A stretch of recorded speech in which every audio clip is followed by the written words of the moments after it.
create a life.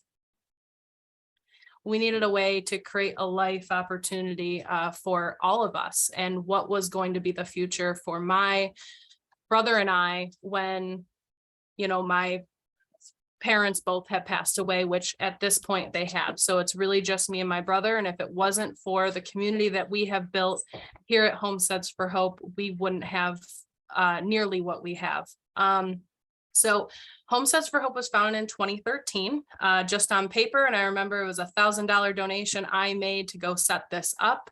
I try to do a lot of things all by myself to get going. For any of you in the room that are just thinking they want to get started, maybe you're not even a nonprofit yet, I'm a great resource. I can help you with those things. We received our tax exemption in 2014. And then it came down to, well, what is a community farm without a farm? So we had an opportunity to look at land all over. I actually had some places that might have donated us land, but it would have been wooded. It wouldn't have been in the community. And we already have transportation and staffing issues for people. And so we fell in love with a farm, which is the place that was my first job. And it was a place where I learned how to drive. And for my brother, it was the first place he ever had gone to see water. So Homesteads for Hope bought this beautiful 55-acre farm in the fall of 2016. I don't know if you had saw this rotation going. I don't know if I can get it going again, but we are 55 acres and we're located on the wide waters of the Erie Canal here in New York. It's kind of split with a couple utility lines in there. So we have the CSX Railroad that subdivides our canal side property and then our future housing property. So everything along the Erie Canal, we will maintain our community farm, our programs, and where the community can come and be involved with us. And then we have additional land that we would like to put in residential housing.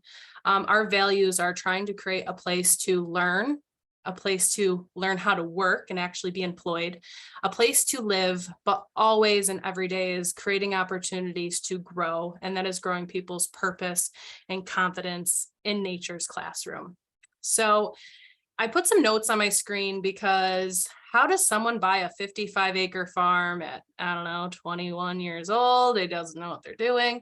I had a very rare opportunity. I went to a conference to learn from other like-minded, intentional communities serving people with disabilities. And raise your hand if anyone has ever heard of this organization. But I had my shot with the Disability Opportunity Fund. So they're a CDFI lender. And so that means they build you a bridge to basically your dream, and they buy you time so you can get your organization started.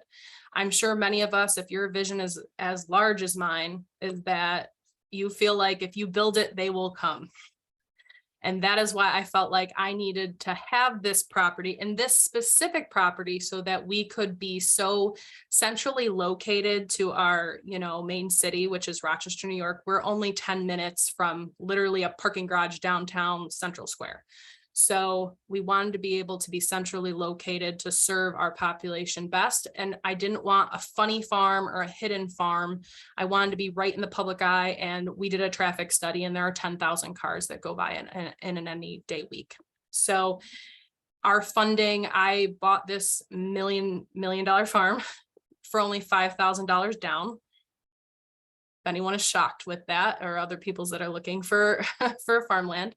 And it's a great resource if you're trying to serve people with disabilities and you're like me and you want some extra help. It's a great resource. But, I still do have a mortgage, and it is something that funders don't really want to donate to. Okay, so just keep that in the back of your mind. I think we can do a lot of things with land easements, partnerships. This was just my choice. Okay. So when we bought the farm in fall of 2016, it probably took us an entire year and a half because, again, we're seasonal. It didn't offer a lot of warm spaces that were renovated and accessible for those we served. We were kind of building the plane as we were flying it. We didn't start a full year of successful programs until 2019. Previous to that, it was all about doing farm tours, getting our name out there, meeting with donors, talking to families, seeing what they wanted in this space was very important.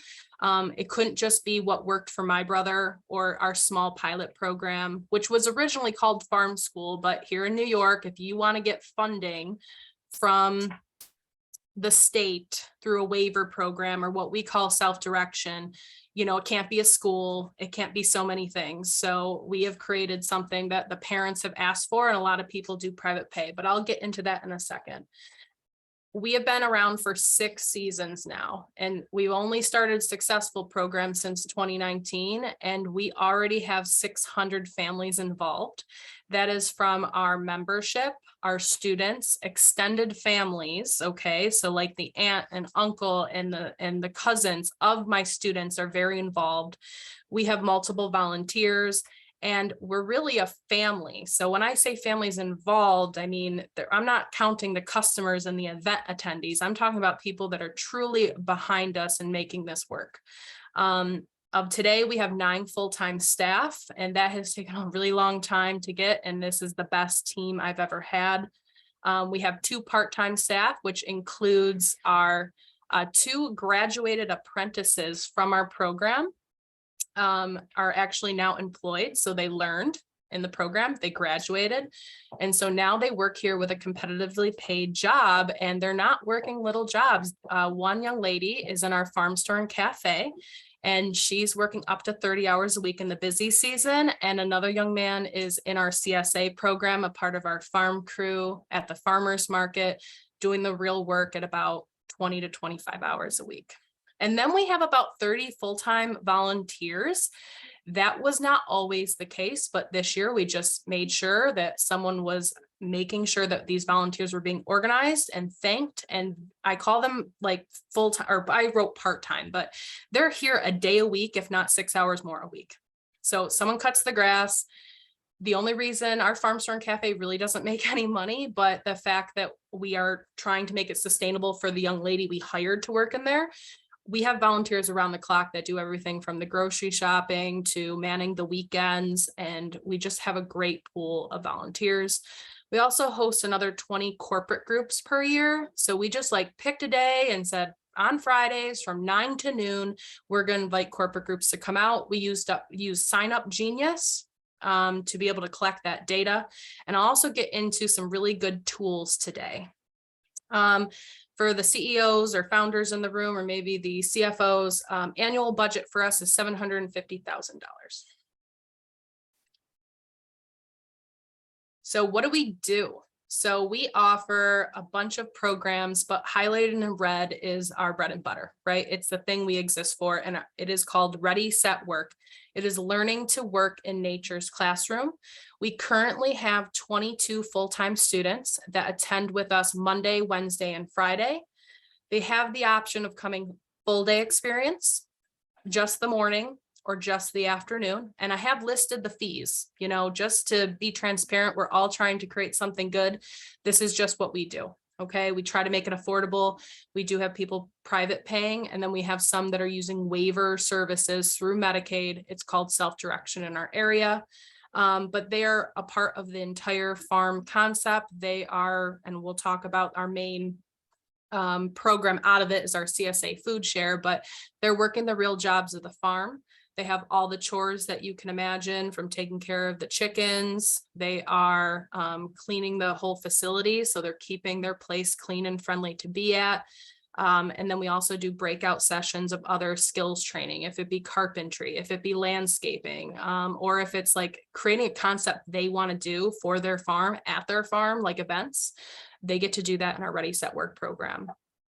During the summer, obviously in New York, we have better weather during the summer months. So we have another 25 students join us. And just this year, we had a partnership with a school district that came and paid us instead of them using their traditional classroom and spending, like, they used us as their summer school programming. And we just instantly merged our program with theirs.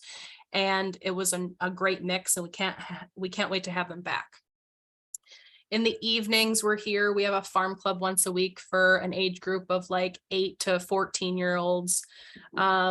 Then we have our Hope Crew, which is a lot of our young adult members with disabilities, and they're out in the community advocating for themselves, choosing what they want to do. It's the fun group.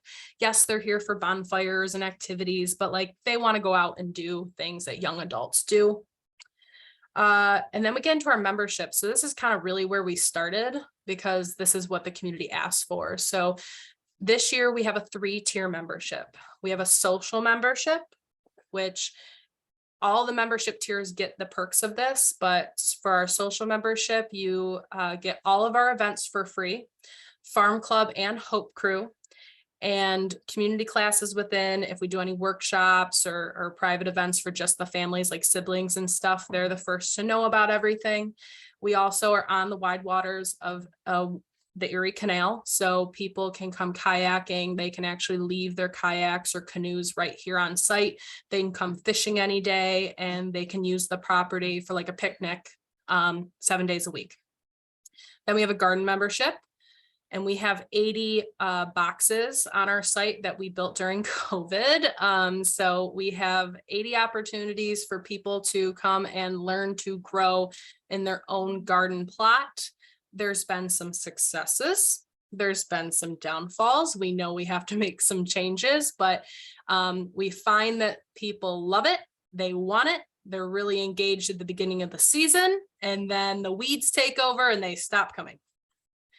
For some of them. But I like this program because I think this is one where we started, and 2, it's allowing these families to be able to introduce their young adult children to the concept of a farm. Like, you have to come to the farm. You're going to see the chickens. We're going to take care of our garden packs. We have to water our garden packs. We have to just weed a couple times. Like, it gets them to come to our farm affordably and get their foot in the door so that the entire project or the entire way of life that we have here isn't overwhelming for these families. And we do see a lot of young children attending this. Then we have our CSA. Okay. We had 180 members this year, and there's another slide. I'll explain how many years we've been doing this. And I will tell you that I could not have a CSA program without an amazing farmer.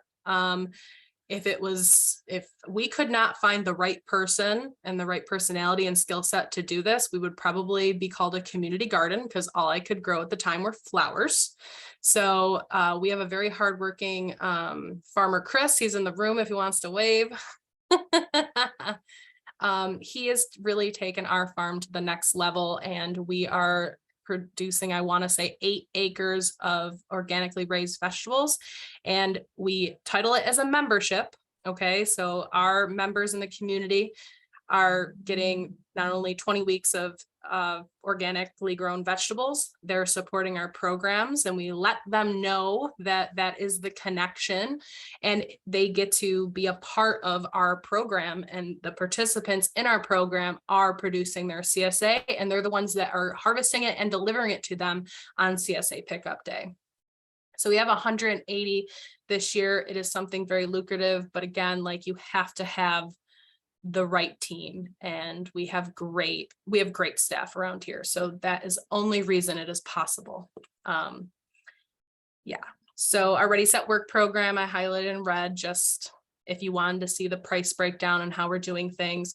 We are considering a 5-day-a-week program and looking to expand. We're doing some fundraising right now to expand our facility so that we can offer the same impact all year round at the farm, because currently we do have to leave off site and have a winter classroom space somewhere else because we just don't have the heated space at the property.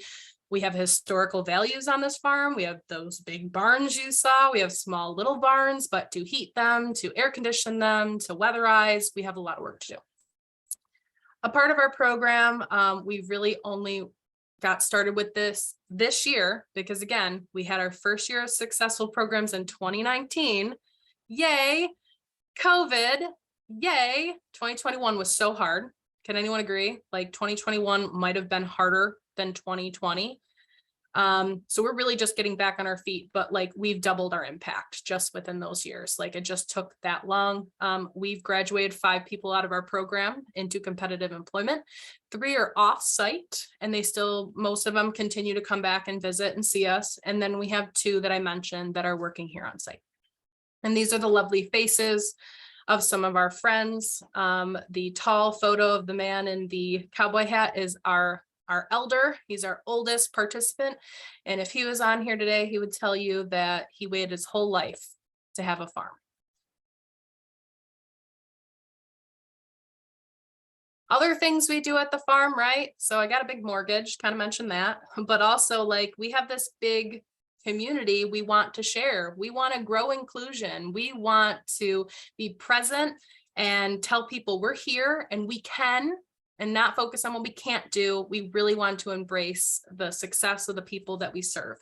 So we have other ways for people to get involved, and it's a nice front door for people to come visit. So we do have a farm store, and newly we put a cafe, a small cafe in that farm store. On Thursday nights, we open up a Harvest Pizza and Grill. So we had some Uni pizza ovens, and we are engaging people to come in, sit by the Erie Canal, listen to live music, bring a cooler of your drinks of choice, and get food. And then it was also a big part of our CSA pickup day.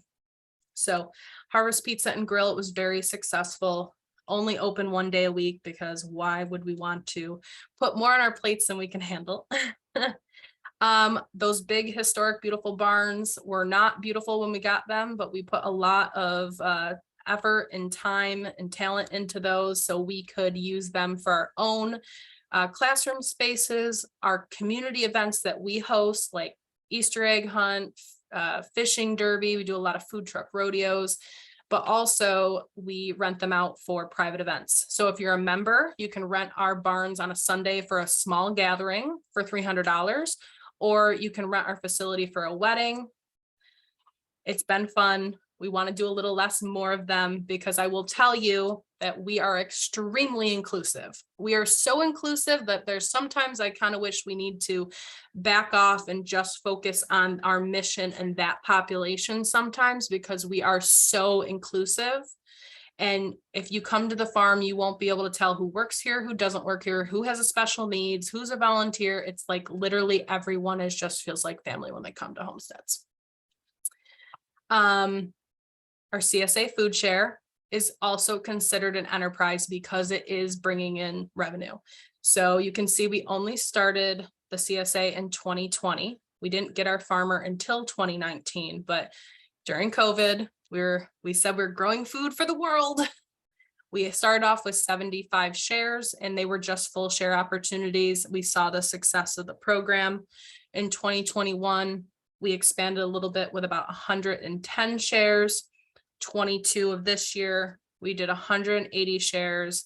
And since we have such a great team and literally have added about 4 to 5 people to our staff this year and all the volunteers, we are going to do 300 shares next year. And we're being translucent by saying that we are selling it for $650, although we don't even think that's enough, but we don't want to sticker shock anyone in our community. But it looks like things are going great. And the CSA members also get the perks of our membership.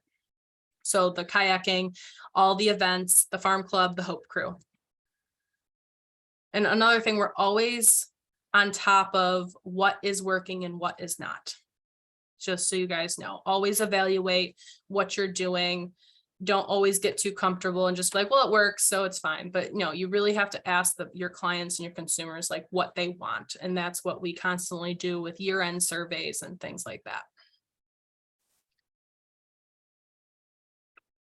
For people who are like, what's her revenues and expenses look like? Well, they probably look just like yours, okay? 50% of what I do is fundraising. Out of that $750,000 budget, 50% is fundraising and grants. And then you can see our programs and membership bring in about 20%.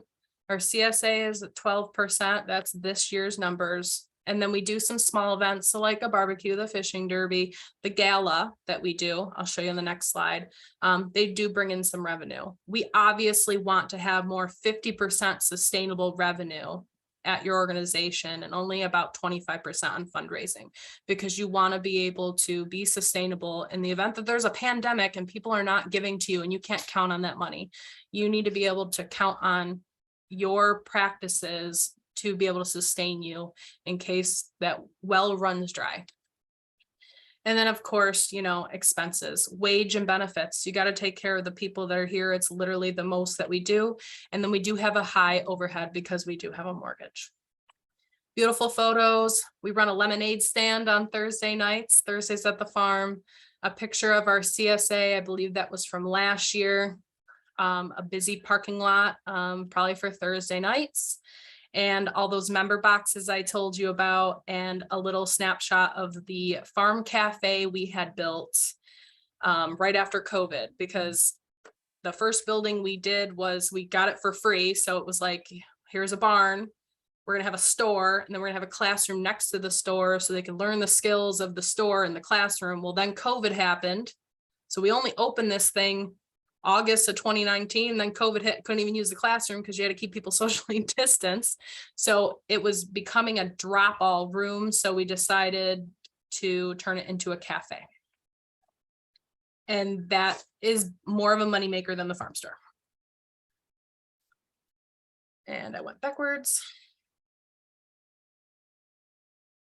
So fundraising. So maybe it's because I'm new and young and going at it a different way, but I'm not perfect at this by any means, but it is a huge part of what we do. We have 3 foundations that give us an unrestricted gift of $50,000 per year. And I update them at least twice or 3 times. They come out for at least a tour a year. And how did I get them?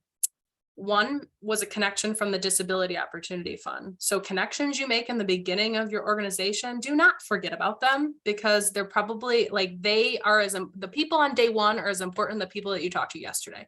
I'm learning that myself. I'm sure my staff behind me are like, Jenny, why you have such a hard time with this yourself? But it's because you're running so fast. You're always trying to talk to more people and get your mission and vision out there. But like the people you talk to in the beginning are just as important. So one donor, I don't even know where the donation comes from. She's a consultant. She maybe pulls it from herself. I'm starting to think it's actually her money and she's lying to me, but whatever the case, I give her our mission and an update and unrestricted gift.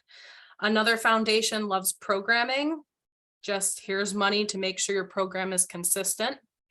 And then we have another one, which actually, so the guy I used to buy my chainsaws from a business down the street happens to have a foundation his grandmother is. So even the most person you never thought would be your donor could be the man down the street that sells you chainsaws. He's also on my board of directors, very close to him. Typically we write 30 grants per year. Although I am learning new things, that it's not about just the grant makers, it's about individual giving is really where you need to be at. But like, I'm not as comfortable asking for individual gifts sometimes. Like I would never ask the guy that I bought my chainsaw from for money, but as soon as I found out he had a foundation, I was like, yeah, let's do this. So about 30 grants per year is what we're writing. And then because we're farms, right, there's an opportunity for in-kind support, like let them build you a barn, let them donate you a tractor, build those garden boxes, call this company to get your lumber donated, and then have ABC company be your volunteer team. So we're tremendously blessed with in-kind construction. And even the barn on this screen, we did not pay for, which is also why I didn't put it on top of our other priorities of historic barns, because I didn't pay for it. So we have a school district, which is in a very rural part of our community, that they have a math class for 10th graders, and it's geometry in construction. And so they learn to build a barn, and we have received a barn every single year, and next year will be our 4th barn. They do more of the framing, but I got the concrete donated, the doors, the windows, the labor of the metal siding and the metal siding.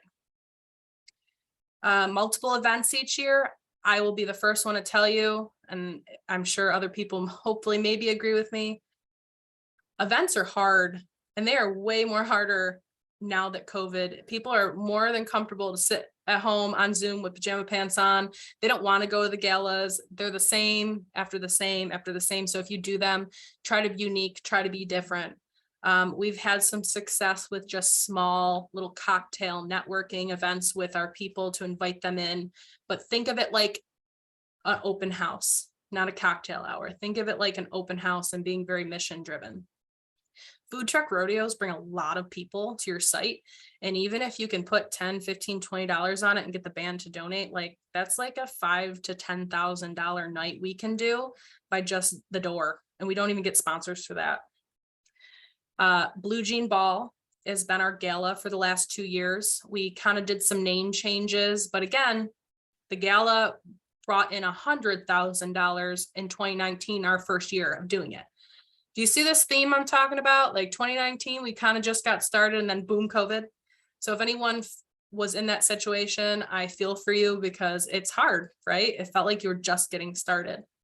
But this year we did the Blue Jean Ball, and it was our, we called it the Raise the Roof to Build a House. And we had so many people there. We had probably 80 raffle baskets. We had about $50,000 in sponsorship. But if I'm being honest, and we're talking about fundraising, it's very transactional giving. That corporate gift of $2,500 for the table, they only come to you once a year because you only ask them once a year to be involved with something. So again, as I'm telling you the things I'm doing, I'm also hoping that you can see that like you also have to do things differently, right? And you don't have to do what everyone else does. And this is the platform I've been using because that's what I read in a book. That's what all the fundraising consultants told me to do. So I have a love-hate relationships with events. We do a family barbecue. And then again, the Thursdays at the farm. Every Thursday during our CSA pickup, we offer live music, which we're not paying a lot for these bands. During COVID, they donated it for free. Now they're like $100 for a 3-hour set. So music, food, friendship, CSA, we have a booming night, and it's completely free for the community. Also, we don't have horses, and we have a company that comes in, well, just a family, and they bring their horses and they charge $10 for pony rides. So just another thing to bring people in and be a part of agriculture. Another fundraising tactic, and again, I'm evolving.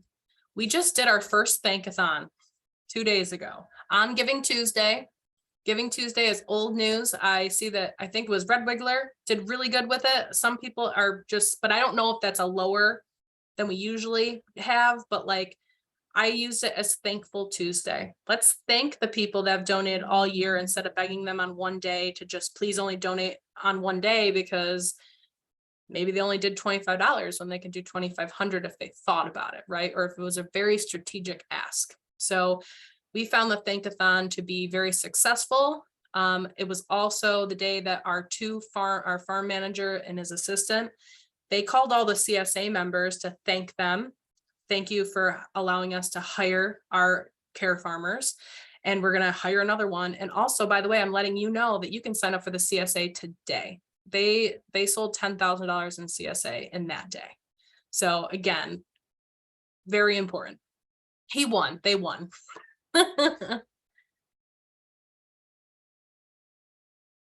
Okay, this is the favorite slide. What are my favorite tools? I wish these are things that people told me about years ago because I struggled to find them. Our database is called Network for Good, and I think it's like the Facebook of the CRM world. We started with Salesforce. That was a headache and a nightmare. We hardly knew how to use it. And we even had a consultant for free, and we still didn't understand how to use it. Then we hired a fancy consultant, and she sold us on Donor Perfect. And I'm like, yeah, so I'm a Ford operator. Like, I like the Ford. I can't handle this Tesla that you gave me, or not even the Tesla, like it's a Mercedes. I can't use it. And my team couldn't use it, which was even the worst. So now we use Network for Good. It's affordable, it's easy, and everyone can use it. Everyone. So look into that if you don't have one or if you're looking to switch. We manage our own website only because we have so many changes and updates and calendar events and all these things. So we use Squarespace.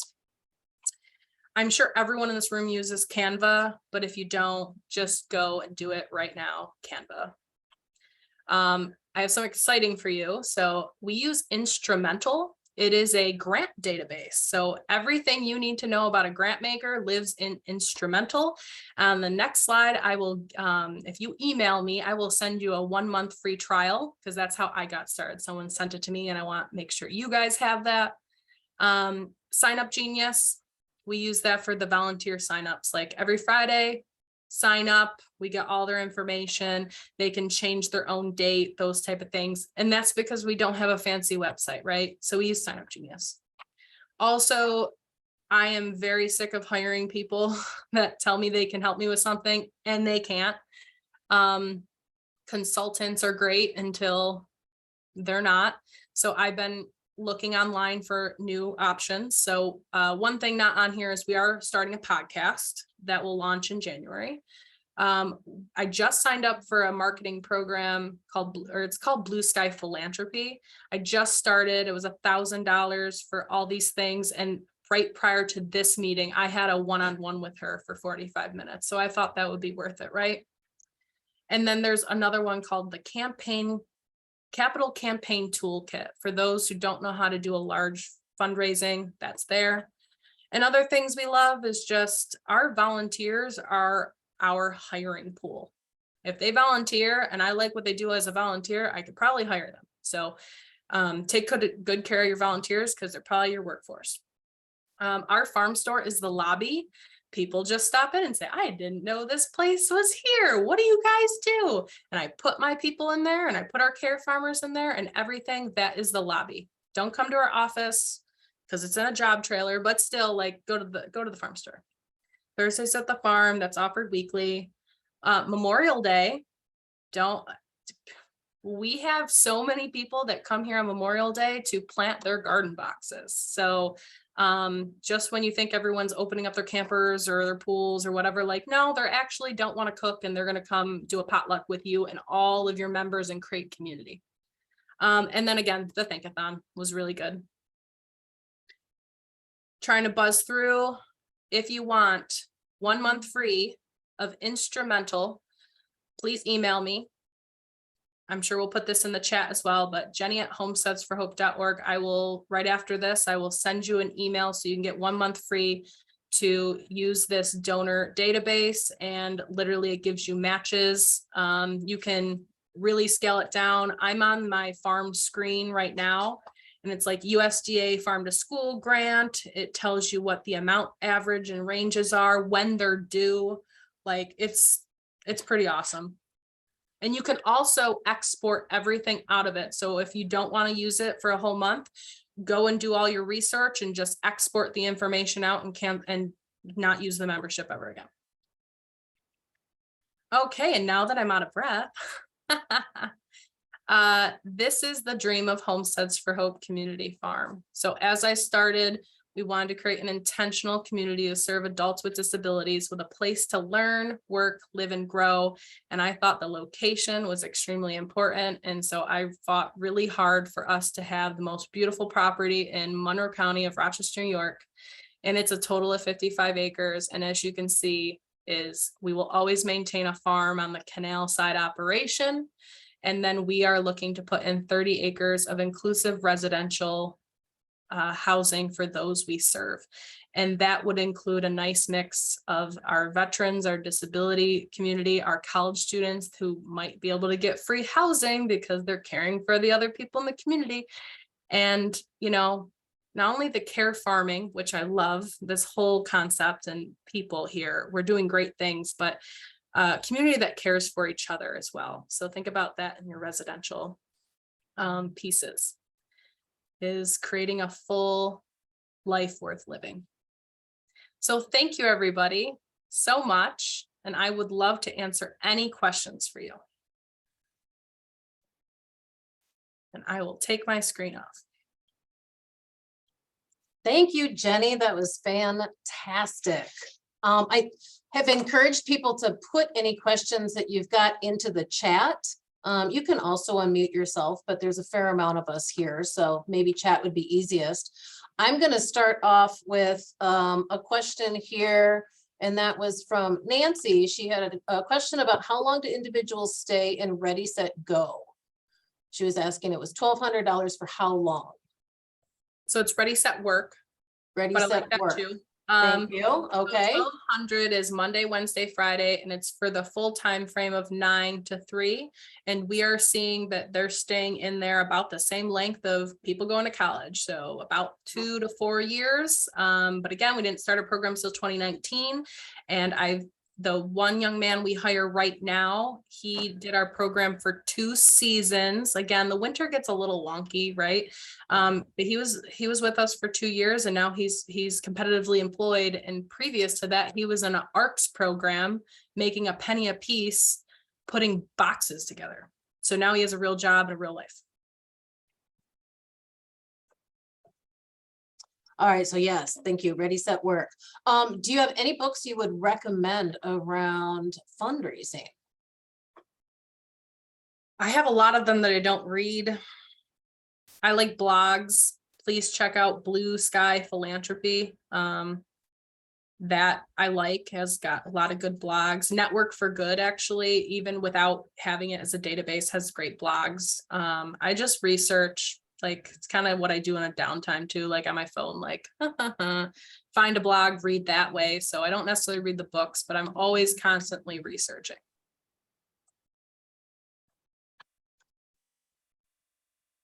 And I'm familiar, and maybe some other people are here too, with the Kubota tractor campaign. Did you want to just talk a little bit about that? Because that was pretty exciting.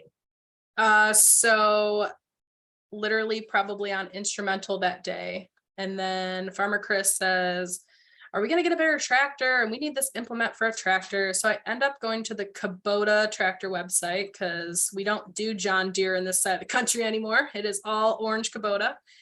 There was a pop-up on the screen that said, how do you make your hometown proud? And you could win $100,000 on a tractor. So I was like, 250 characters or less about how I make my community proud. Okay, I think I did it on my cell phone, standing up on the way out of my office, and we won $100,000 in the top 5. And then they did a whole other contest that people in the top 5 had a vote against each other, and we won the grand prize of another $100,000. So we won $200,000 this summer, based on 250 words or less, which is uncalled for, right? That's like 3 sentences, you know? And it was an incredible experience. And now we are Kubota forever. And we got to even go to Texas and be on stage and tell our story to so many people. So look at the corporate businesses, make those relationships, and I don't know, type in nonprofit contest near me, see what comes up. Let's see. Melanie asks, are you affiliated with DDD or DVR? I don't know what that is. Melanie, yeah? Hi, guys. Hi. And I had the question. I'm Kim. Hi.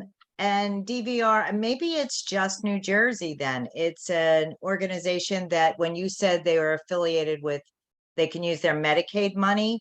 That's pretty much how DVR and DDD, it's the Division of Developmental Disabilities. So that's New Jersey. So in New York, it's called OPWDD. That's the Office of People with Developmental Disabilities. And then our regional office is called the DDRO.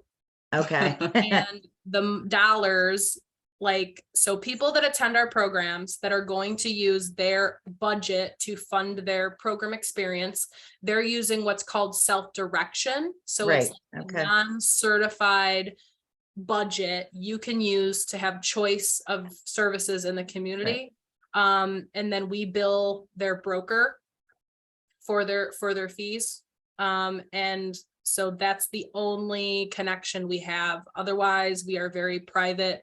We are non-certified. I can't deal with the the politics, the red tape. So even though I feel like we still have it, and we are definitely are going to experience it for housing as we move that phase forward. So Okay. so slightly connected.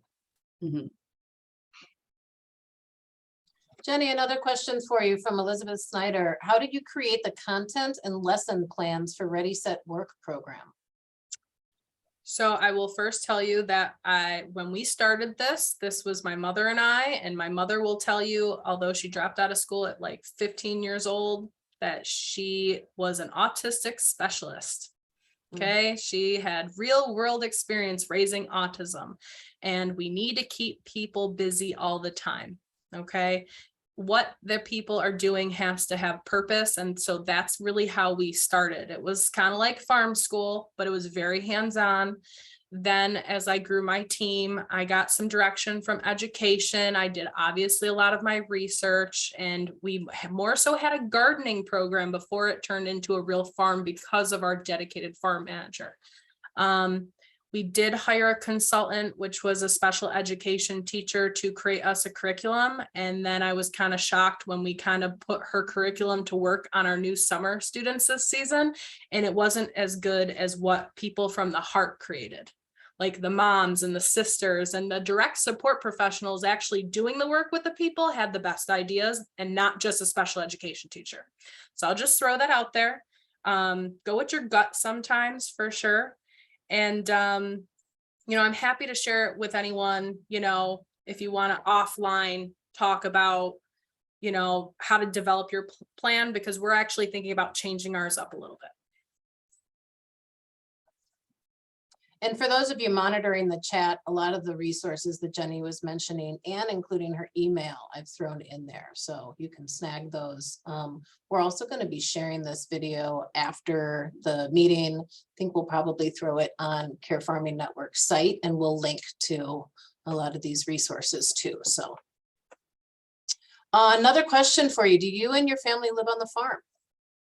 No, not yet. So Homesteads is trying to, right now, a huge undertaking. We started a campaign. We have a 200-year-old historic house on the property that we have had blueprints since pretty much the day we bought it, maybe the year after. And I've been fundraising and talking about this house because it's supposed to be everything. It's our classrooms, it's our teaching kitchen, it's our residential option, our pilot, it's gathering space, it's our winter, it's our year-round sustainable beating heart of the organization. But again, COVID and 2021 was harder.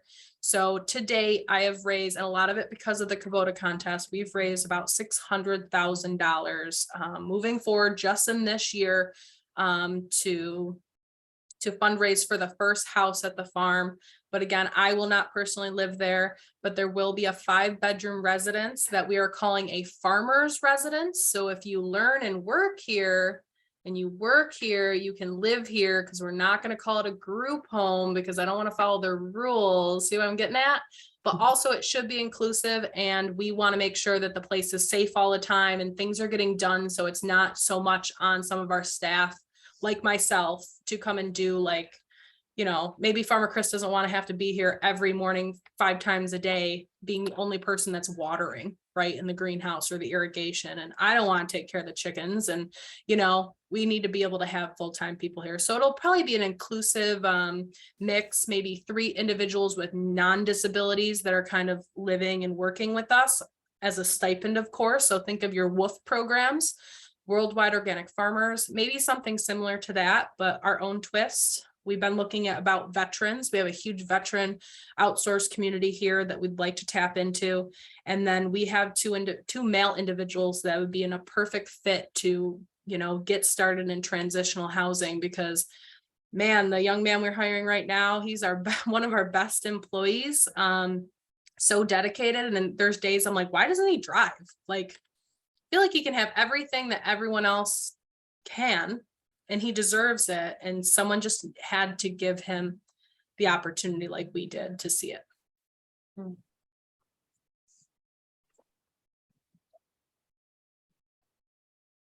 Anything else?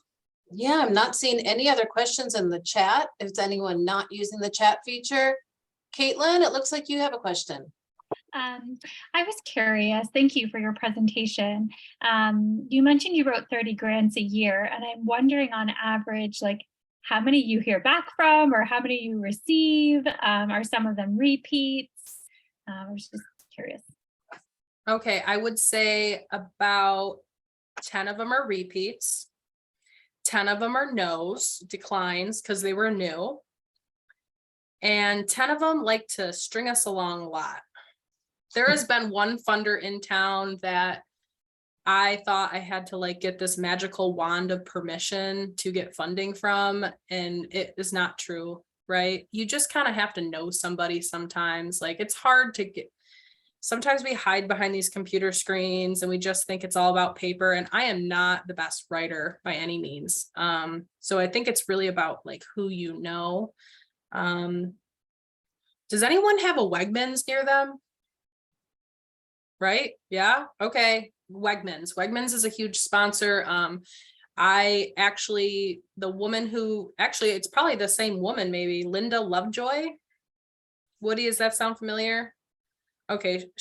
I think she runs the whole Northeast, but I could be wrong. She's a Rochester rep. She actually asked me to go to lunch one day and said that she worked at Wegmans and her son had autism. She did not tell me she's the woman with the checkbook, but she asked me why I haven't asked. And I go, I thought there has to be some magical wand. She goes, no, there's no magical wand, but we do have to date and you're not going to get the diamond on the first one. So this is going to take a while. So I put in a pledge for, or I put an ask in for $250,000 for the house. And we will hear about that at the beginning of the year for their new budget. So that took 6 years. And they started off with just a greenhouse a year. They actually did an event for us. So again, like think about a food market, think about a restaurant, think about a catering business. Like they did our first cultivation event that wasn't a gala. So like my top donor like invited all of his friends and they brought all the food and that was our first event. But also don't make the mistake like I did. I wasn't ready to accept that. I was not ready to even know what to do with all these donors when we started. I was really trying to build the plane, fly the plane, build my staff, train my staff. I didn't even take care of the donors or the people that were right in front of me. And so I'm doing a lot of catch up right now.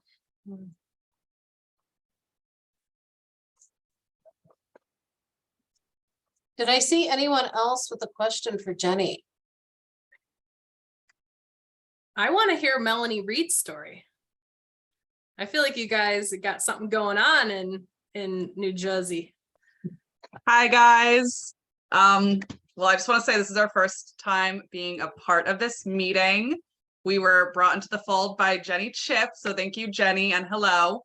I work very closely with Kim. We are the programming team at Reed's Farm. I did not start the farm, just a coincidence that my last name is Reed, but I have worked here since pretty much the very beginning. So this nonprofit farm was founded in March 2020, like a week before COVID hit. Our founders are from the Atlantic City area. They are from the restaurant industry, the casino industry, and wanted to transform what had historically been a conventional family farm into an organic regenerative farm that had the missions of hosting an animal sanctuary and hosting a lot of like community education for different vulnerable populations.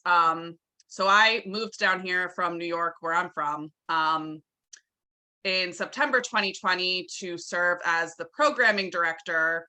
And I met Kim, who has been a special education teacher for decades.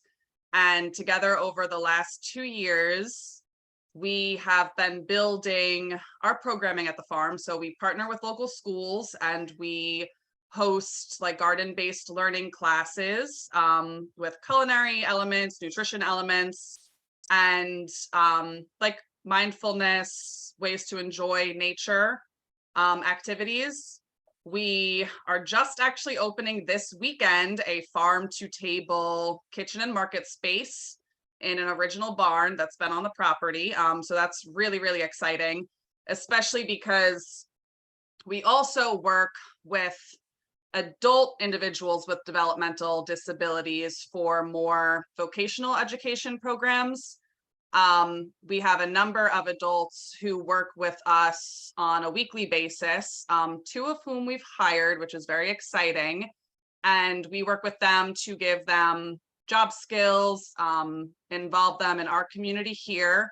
And our kitchen and market space is going to be a really, really great opportunity for that, because we'll be able to bring more people onto the farm, you know, independent of the weather conditions. They'll have a place to come and work and engage with people. We're hoping that we'll be able to increase our participants. And yeah, it's really an exciting time. It's been an incredible 2-year experience, and we've learned a lot, grown a lot. And we're so excited to hear about the Care Farming Network, because we didn't really have a name for what we were doing here, and we're really excited to become a part of this community.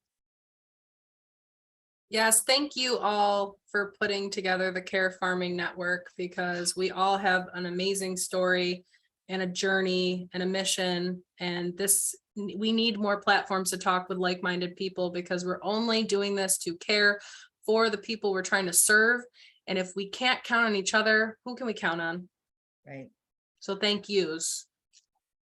And my big dream has always been, you know, in teaching special education for 34 years and teaching at the college level and all that, all I kept seeing was students who graduated at 21, and my own children were going to college and getting their license, like Jenny had said, and doing all these things. And then my students were calling me on the phone every day, bored as could be. Their parents had to leave work because somebody had to be home with them. And it's always been such a dream of mine to have them, a place for them to work and to feel like they had some purpose in life, and not sitting there playing video games while, you know, everybody else was working. So this was like a dream come true. And Melanie and I work so well together, because I'm the educator, but she is the educator in the farm. So it's just a perfect match. Mm-hmm. I answered another question in the chat. Thank you. You're excellent at multitasking. Yes, most of us are. Well, we're coming up here at 4 p.m. or 3 p.m. or 2 p.m., wherever y'all are at. I just want to thank everyone for joining us today. Jenny, thank you for that presentation. Thanks for sharing just your history, your knowledge, those tools, what you've learned along the way. I think it will go quite a distance to helping others, because this is what we're here for, right? It's a member gathering where we can share a lot of knowledge with each other. I will follow up with everybody who participated here. Again, we're going to record this, if this is recording. Sorry, I missed the very beginning. I forgot to push record, so sorry. As well as all those links. And if anybody who's joining us today has an organization that you are interested in sharing a bit about yourself, maybe there's just like one facet or a couple facets that you do really feel like you do really good work in, please get in touch. My email's in the chat, and there's lots of ways of finding us all on our website too. So thank you again to everybody, and have yourself a wonderful rest of the your Thursday. Thank you.